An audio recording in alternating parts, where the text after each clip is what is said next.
Everybody got the recorder up here? Okay. Coach, if you want to just give some opening remarks, and then we'll go to questions. Very thankful for the win.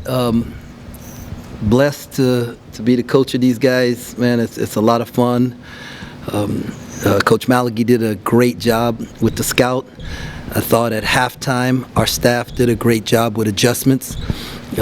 Credit Abilene Christian for coming out and having a really good game plan, and they made 6 threes in the first 12 minutes, and we held them to 1 3 the last 28 minutes, and that was the adjustments that the staff made, and so credit my staff, and I just absolutely love those guys. Was the plan coming in today to only play 7 guys most of the way? Well, I'm trying to figure out how to get Dorian in the game. I'm trying to get to 8. I have to do a better job of trusting him, because he's doing a pretty good job at practice, and so plans. I'm just trying to figure out how to win games, right? Like one at a time, and what gives us the best chance at that moment. And when they jumped out to the big lead like that, it was hard to put him in that situation, right? Because then if he's not successful, you're killing his confidence, and confidence is that's like the most important thing. So, but I thought the guys who were out there did a great job once we adjusted to what they wanted to do. And, obviously it's a big game for David. I'm wondering how much his offensive game in your mind has changed at Kansas State compared to what you saw in film from him at Virginia Tech. Well, at Virginia Tech, he played behind 2 all-conference guys, right? And so it wasn't that he was a bad player. He was just stuck behind 2 all-conference guys. And so in the limited minutes that he played, which, I think it was about 13 to 17 a game, somewhere in that area, we saw him do some really good things and thought, man, given more minutes, he could do more of those things. And he's a real mismatch at playing the 5, right? Because he's so fast. He can outrun 5s down the court. He can sprint out of ball screens, and and he's starting to feel they're developing confidence in each other. Because he went 9 for 9, but you got to credit our guards for throwing him the ball, right? He probably could have been 11 for 14 because he turned down some rolls that he was open. He caught it and didn't go up and try and score it, right? But our guards kept throwing him the ball, so that was a credit there too. But I see David's game continuing to grow, right? I feel like he can shoot the 3, right? I believe that he can make plays from the high posts and on a short roll as teams make adjustments, and it's going to just give us more options and just put the defense in the bind more moving forward.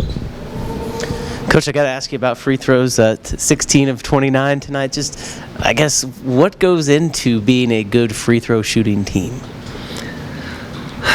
Man, confidence, repetition. We had the guys shoot 100 threes yesterday, and they sent their numbers, and nobody was less than 74%, and most people were in the high 80s, right, with their 100 threes. So it's not a lack of them putting in time. It's some nights, it's like that. I am glad. I am glad that we can win games and look at this and say, man, we can get better here, we can get better there, we can get better there, because it means that we have a high ceiling. But I don't like missing free throws, though. Yeah. K-State does the kind of Big 12. Yeah. There you go. Maybe not. In the second half, you mentioned only 1 3 after Abilene Christian went on that hot start. I guess just what kind of went into that as a whole, the game plan-wise? They were driving us baseline to force a rotation. They weren't trying to score, just to put 2 on the ball and then skip out on the backside or throw behind.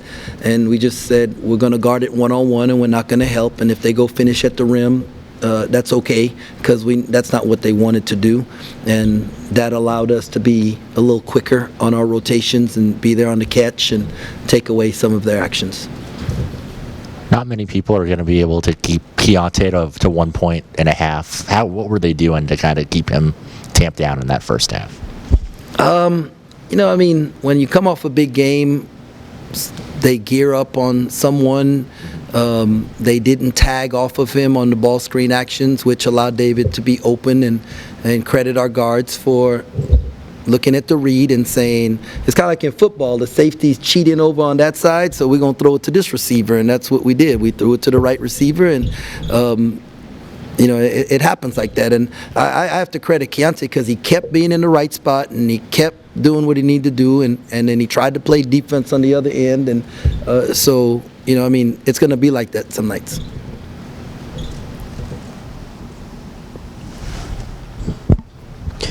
You've previously spoken about the importance of David having confidence on the offensive end, but as far as just scoring and getting opportunities to score, how important is his activity in terms of cutting and running the floor for those opportunities to get buckets at the rim like we saw tonight? Yeah, I think that as we go along, teams make adjustments, right? So, we've been running some of the same stuff. We run different packages against different types of defenses, and their defense was geared to stop Keontae. So where he was at, nobody was leaving there, right?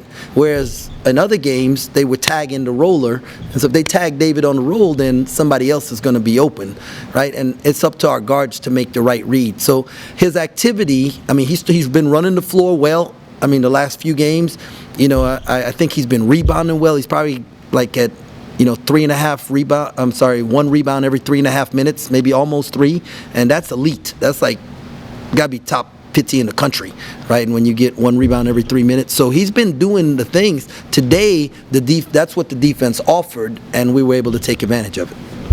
Coach, when you've got a 52-30 advantage in points in the paint, how much of that comes down to just Marquise seeing cutters and finding guys open looks? Well, that's the whole team. We had a big advantage in the paint in the first half too, right? And we were 1 for 6 from 3, and we just said, hey, on the board I wrote paint before the game even started, right? Because that's where our advantage was, and I was very proud of the guys for continuing to go back to the well. Because sometimes when you get a lead, then you try to do other things, and today we didn't try to do other things.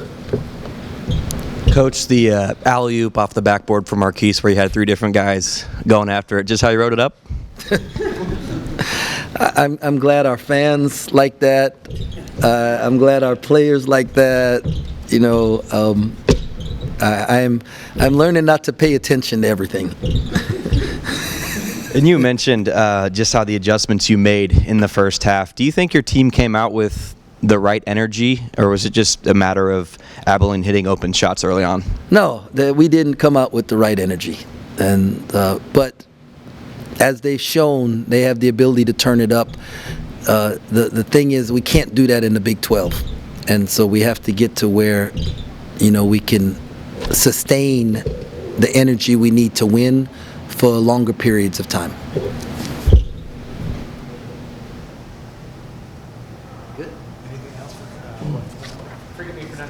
Was Ish unavailable today?